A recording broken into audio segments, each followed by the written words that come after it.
Әнием, дип бір үндәшер идем. Соңгы тапкыр гына булса да.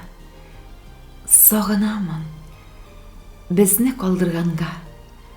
Бик күп еллар инде узса да.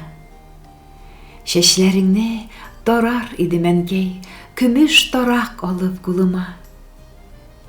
Истәле, бәхетле бул, диеп, әйтә идең нәни кызыңа.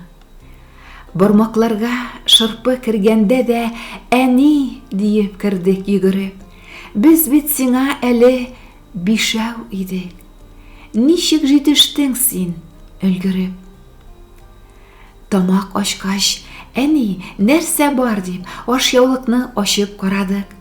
Кочакларда инде шук та булдык, шук булсак та сиңа ярадык. Йомшак җиргә укол кадасалар, әни сүзе килде ярдәмгә. Әни, яулык, күлмәк кая диеп, әзерләнә идек бәйрәмгә.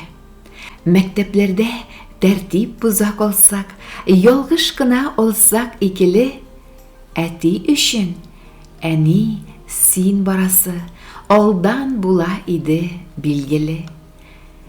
Әни кайда диеп эзли идек, берәр җирдән кайтып керсәк тә, табып булмый хәзер сине әнкәй, көне буе эзләп йөрсәк тә.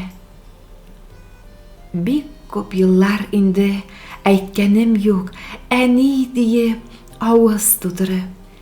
Синең белән сөйләшәбез бары, кабер яннарына утырып. Хәлең белим диеп барган идем, шомлы икән зират эшләре. Тамчы булып синең кабереңә, тама әнкәй күзнең яшьләре. Әниләрне котлый бүген күпләр, әни диеп килә дәшәсе. Гомер сукмагыннан үткән чакта, әниләрсез ничек яшәсе.